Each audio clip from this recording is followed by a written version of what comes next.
Alright, so today we're going to be talking about retroactive jealousy. So what is it? Basically, that means you're obsessed with your partner's ex. And you are constantly overthinking. You think that your partner still isn't over them. You think that your partner's still in love with them. You're comparing yourself to your partner's ex-partner. You will constantly stalk the ex-partner. You will hate photos. Hate, and I mean hate, if your partner still has photos of them. And you will go into a spiraling loop. You're basically overthinking. You'll be jealous of your partner's ex. And you'll be thinking that his ex is better than you. You will talk badly. You'll say all these horrible things about them. Even one night stands. If they had a one night stand, you will constantly thinking about them. If they had sex about it, you wonder, oh, was the sex good? You'll be comparing your love. Oh, do they love me more than their ex? And you'll go into a spiraling loop. And you seek evidence. You go out looking. You stalk. You stalk your partner's page, his social media, the ex's social media. You get yourself into an overthinking loop. And then you can't take it anymore. So you go to your partner. You say everything. You bring all this evidence. You say, try to seek validation from them. Do you still love me? Do you still care about your ex-partner? Why did you do this in the past for them, but you don't do that for me now? You will constantly spiral and you'll be so clingy. You'll watch their every action and their every move. You'll be watching them like a hawk, constantly manipulating them as well, but you won't be knowing that you're manipulating them because in your head you think that you are devoted, you're in love with them, and that you just want them to prove. They have to constantly prove to you that they love you. And that isn't fucking love. That's not a healthy relationship. It is a toxic relationship. It's where you are self-sabotaging your own relationship because you cannot fathom the fact that your partner has had a past of past lovers where they have in the past been in love with someone, in the past had sex with someone. That isn't you. And you get jealous. You think, oh, why did they go after them? Oh, are they prettier than me? And you'll constantly seek validation. And you'll go into a spiral, a loop of just feeling down and sad and depressed. And this affects your everyday life. It affects your relationship. And you'll bring your partner down as well. Because your partner has to constantly validate you and tell you that you are good enough. But in that moment, you're not really a nice person to be around. You're just a Debbie Downer because they have to constantly babysit you and comfort you when you should be doing it for yourself and self-soothing your own insecurities. But you're relying on your partner. You are stalking every move, and at the end of the day, you're going to self-sabotage the relationship. You'll feel like your partner has to prove to you. You will overthink any comment. Or if your partner's ex is amicable with your partner and they do follow each other on social media, you'll be like, no, you have to block them. Why did she like your picture? Why has she liked your story? Why is she still on your social media? Why do you still follow her? Why is she blocked? That's retroactive jealousy. When you are just obsessed because your fear is controlling you. So where does it come from? It can come from anything in the past. Like, let's just say your partner has cheated in the past and you just can't fathom the fact, oh, he could do it to me. If he's done it in the past, what makes me think that he won't do it to me? And you constantly will be thinking about that, and you will bring up their past and make it into your relationship and self-sabotage. You will think that you're not enough. You will either have been cheated on in the past, or that's your biggest fear. What is the driving force? The driving force of this fucking retroactive jealousy is fear. I don't care what it is. Fear of abandonment, fear of being alone, fear of being betrayed, rejected, cheated, lied to, left for someone else, the past repeating. It's all a form of fear that control you, control your life. You will end up having a low self-worth, and that can trigger all these emotions and comparing, because if you do not know who the fuck you are and you have a low self-worth, you will bring others down too. If you have a pessimistic viewpoint of yourself, you'll project that. And you'll project that onto your partner when naturally you shouldn't really be in a relationship. You should be working on yourself and being okay with being alone. That is another fear. You could be fear of being single, fear of being alone, fear of trying again, thinking that you'll never find anyone else. Fear that you're at the age that, I can't be single again because people my age, I just cannot find anyone my age. I can never find. Well, not with that fucking mindset. Not with that mindset. Now, I want you to think, if you were single, and let's just say that you're in your 50s, your 40s, and you think that there's no one out there, but you're a good person, you're loving, you're loyal, and you're single, I want you to just think for a second. And just think that if you're going through it, then someone else your age is going through it somewhere in the world.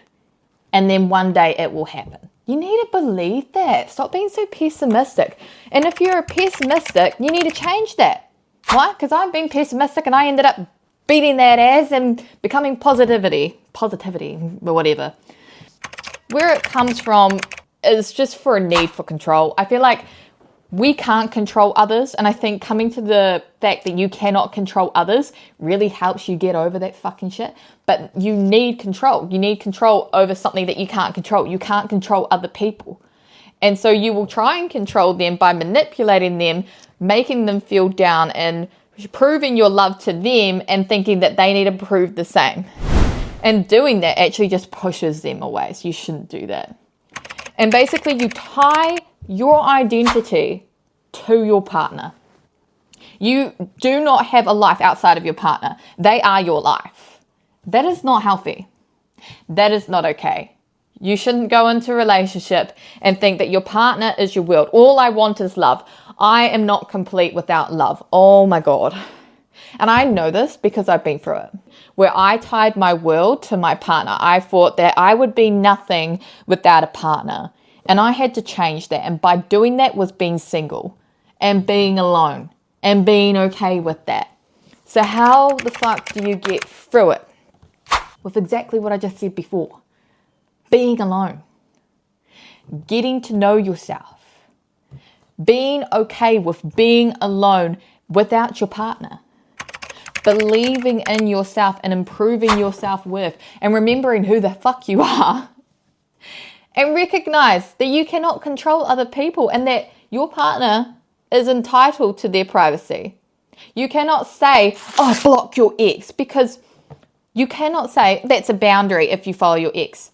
No, that's an insecurity that you're disguising as a boundary. And I'm going to be straight up with you. You cannot tell your partner, you can't hang out with your ex. Okay. Maybe they shouldn't hang out with them, but if they are friends with their ex, then you've gone into that relationship knowing that, and you need to be okay with that if that's the partner you choose. If that is a boundary and that you just cannot tolerate it, then you shouldn't be in a relationship with that person. If they are friends with their ex, you cannot control them and tell them they can't be friends with their ex, because you knew that coming into that relationship. And if you weren't okay with that, that person's not for you. And you should leave. They shouldn't get rid of their ex-partner just because you have a problem with it. That's your own insecurities. That's your own issues. And if that is crossing a boundary, then going into the relationship, you should have known that and not followed through. Next, you need to actually just believe in yourself and recognize that if those fears do come true, if they cheat on you, you will be okay. Why? Because all my fears that I thought would just destroy me came true. My partner at the time did fall for my best friend. My partner did cheat on me multiple times. He did leave me for another chick. And I did get abandoned and I was single again. And guess what? I was okay. I moved forward. And each time I became stronger, more resilient. And I recognized that I believed in myself the more I did that. So recognizing that you're going to be okay. You're going to feel pain. You're going to feel heartbreak, but it's not the end of the world. You will find someone else. You will move forward. And if you think that you're not, and there's think that you won't, then you need to change that mindset, and you shouldn't even be in a relationship if you think like that. If you think that your partner you currently are with is your world, you're giving them basically the gun to shoot the fucking bullet. And it's gonna fucking hurt. You cannot give someone the power to hurt you like that. And I think you need to recognize that you also had a past. You also had an ex. You've also slept with someone. You have also been in love before. You need to recognize that. And even if you haven't, you shouldn't be like to your ex-partner who's chosen you, might I say. Might I say they have chosen you. And so that should mean something in itself. You shouldn't let your partner's past get you down. You shouldn't rely that your partner has to validate you all the time because you're self-sabotaging the relationship. Your partner saw something in you. Your partner believed in you, liked something about you, saw something that they wanted in a partner, and they chose you. So you need to start believing in yourself and recognizing, hey, I am a catch. Why? Because I got my partner and he believes in me, so why can't I? Stop overthinking it. Stop stressing. Start finding ways to de-stress, to stop overthinking. And just recognize that sometimes your fear does come true. And you will be okay with being alone. Have some coping mechanisms. When you start to overthink, just in that moment, just recognize, hey, I'm spiraling. I'm spiraling. I'm overthinking when I shouldn't be. I shouldn't be thinking that my partner's getting with his ex. I shouldn't be thinking that, his ex is better than me. I shouldn't even be putting down my partner's ex. I hate it when people turn around and say, oh, my partner's ex, she's ugly. She's not even attractive. Why would he even date her? Like, oh my God, it shows your insecurities when you do that. And recognize that is actually a toxic trait. And you need to fix that within yourself. It's not your partner's problem, it's your problem. And you need to work on it every day. And I'm telling you the hard truth. Why? Because I want you to be a good person. I want you to have a successful relationship. And I don't want you to be totally heartbroken. Now I'm going to end it there. So thank you so much for joining me today in this YouTube channel. So I am Jasmine Bevan, and please like, subscribe, comment if you enjoyed my video, and have a good rest of your day.